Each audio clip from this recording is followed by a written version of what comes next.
Hello everyone, welcome back to my channel score max 6 to 10 class 10 math NCERT का solution. Chapter है 12 surface area and volume.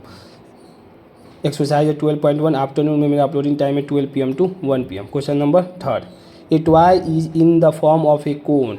किस फॉर्म में है? Cone के फॉर्म में। Of the radius 3.5 centimetre mounted on a hemisphere of the same radius. तो इसका मतलब दोनों का बेस सेम है, तभी तो रेडियस सेम हो गया।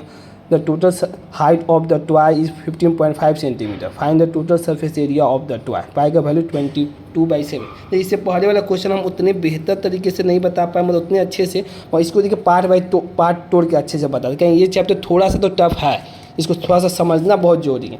इसमें क्या करें? Total surface area. देखिए एरिया ऑफ कोन का फॉर्मूला क्या होता है? Pi r l, r plus l. कब सरफेस एरिया क्या होता है? Pi r l. Total surface area same ही बोलते हैं। टोटल सरफेस एरिया क्या होता है? Pi r, r plus l. अब वॉल्यूम 1/3 पाई आर स्क्वायर है। रेडियस और हाइट हेमिस्फीयर का सेम होता है, ये दूरी और ये दूरी सेम होगा। अभी डायग्राम में थोड़ा सा डिफरेंस दिखता होगा, मतलब मान लीजिएगा कि सेम ही है। ठीक, कब surface area? Lateral surface area 2 pi r square, total surface area 3 pi r square, और वॉल्यूम क्या है? 2/3 पाई आर क्यूब है।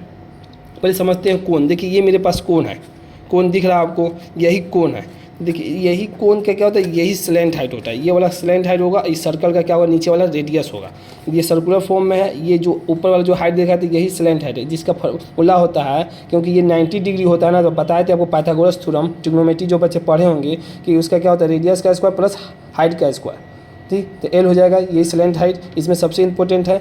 अब देखिए क्या करना है, क्वेश्चन में कह रहा है कि माउंटेड है, मतलब देखिए ये कोन है ना, किस पे? देखिए ये हेमिस्फीयर है, हेमिस्फीयर में खोखला है। ये इसका एरिया, मान लीजिए इसका जो सरफेस एरिया यही है, इस पे माउंटेड है।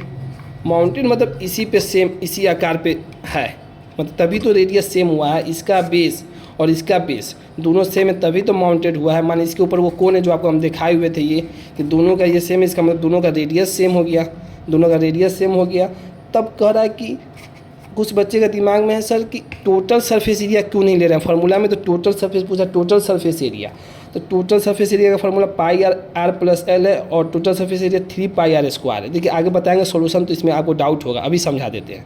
देखिए टोटल सरफेस, आप क्या समझ रहे हैं? टोटल सरफेस मतलब बाहरी वाला पोर्शन, अंदर वाले से हमसे नहीं, मतलब अंदर तो अंदर में है ना, इसका तो फार्मूला होता है ये पाई आर स्क्वायर। तो हमें बाहर में, माने ऐसे समझाते हैं आपको, बाहर में पेंट करना है। तो बाहर में जब पेंट कीजिएगा, इन दोनों का बेस जब सेम है, तो ये तो अंदर छिप गया, बाहर में थोड़ी पेंट हुआ है। तो बाहर में करें तो इसका बाहर का फार्मूला लेंगे। तो बाहर का फार्मूला क्या होता है पता है? बाहरी वाले फार्मूला का फार्मूला होता है कर्व सरफेस एरिया, मतलब बाहर वाला पोर्शन। तो बाहर वाला पोर्शन फार्मूला था पाई आर एल, और कर्व सरफेस एरिया हेमिस्फीयर का, ये बाहर वाला पेंट करेंगे, अंदर वाला थोड़ी पेंट कर रहा है। और दोनों का पूछ रहा है टोटल, तो इसी का पेंट करेंगे। तो इसका फार्मूला होता है 2 पाई आर स्क्वायर। टोटल नहीं ले सकते हैं, क्योंकि 3 पाई आर स्क्वायर। अंदर वाला पोर्शन अगर पेंट करते हैं तब तो लेते टोटल सरफेस एरिया, मगर हम क्या कर रहे हैं? बाहरी वाला पोर्शन पेंट कर रहे हैं, इसीलिए फार्मूला क्या लेंगे? Curve surface area. बस ये कॉन्सेप्ट सबसे इंपॉर्टेंट है। अब देखिए क्वेश्चन सॉल्व करते हैं। देखिए यही यहाँ पर पेंट करके बताए हुए हैं कि अंदर वाला तो पेंट नहीं कर पाएंगे, क्योंकि अंदर वाला पोर्शन तो वो छिप गया। आप पेंट के माध्यम से समझ लीजिए, ये बाहर की, ये बाहर की। इसका मतलब क्या लेंगे? कर्व सरफेस एरिया, दोनों को जोड़ देंगे तो आंसर आ जाएगा। ये पाई आर स्क्वायर नहीं लेंगे, क्योंकि एक्स्ट्रा पाई आर जहाँ क्वेश्चन में लीजिएगा वही कॉन्सेप्ट आपका मिसअंडरस्टैंडिंग हो जाएगा, मतलब गलत हो जाएगा। तो अब देखिए क्वेश्चन सॉल्व किए। According to question it can be observe that the radius of the conical part and the hemispherical part is same. लिखा हुआ क्वेश्चन में सेम है। रेडियस कितना? 3.5 आपको बताया था, इसका रेडियस इसके हाइट के बराबर होता है। बस अब देखिए टोटल हाइट हमें कितना दिया है? 15.5, और इसका हमको हाइट कितना दिया? 3.5। तो इसको माइनस कर देंगे, 15.5 से 3.5 तो कितना आ जाएगा? 12 सेंटीमीटर आ जाएगा। तो देखिए रेडियस हमें 3.5 centimetre. The height of the hemispherical part is radius कितना? 7/2। Height of the conical part कितना? 15.5 माइनस 3.5 कितना? 12 हो गया। Slant height of the conical part क्या होता है? फार्मूला आपको बताया था स्लैंट हाइट का, यहाँ पे क्या होता है? क्योंकि निकालना है तभी क्वेश्चन बनेगा, क्योंकि इसका फार्मूला ही होता है पाई आर एल। तो under r square plus h square. R तो हमें पता है 3.5, इसको 10 हटा देंगे तो कितना आएगा? 7/2 का होल स्क्वायर। और एच हाइट हम निकाल ही दिए कितना? 12 सेंटीमीटर। यहाँ से यहाँ से सब्ट्रैक्ट किए हैं तो बस अंडर रूट लगाना है। 7 का स्क्वायर 49, 2 का स्क्वायर 4, प्लस 12 का स्क्वायर 144, अंडर रूट। एलसीएम ले लेंगे 49 प्लस 576 बाई में 4, 625/4, अंडर रूट 20। अगर रूट से बाहर निकलेंगे किसका स्क्वायर रूटेड?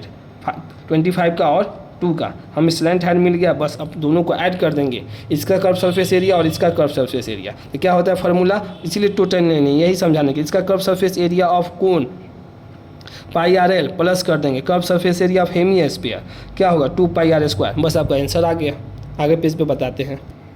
अब देखिए total surface area of the toy cone का और हेमी स्फीयर का, curve surface area of conical part पर curve surface area of hemispherical part, इसका formula pi r l plus 2 pi r square hemi square. अब इसका value put के पाई का value question में दिया 22/7 इंटू एल 7/2, रेडियस 7/2 और L 25/2 plus 2 into 22/7 into radius 7/2 into 7/2 calculate कर दीजिए तो कितना 137.5 प्लस 77 214.5 सेंटीमीटर स्क्वायर। यही एक आंसर है। अब देखिए इसको बहुत अच्छे से समझा है।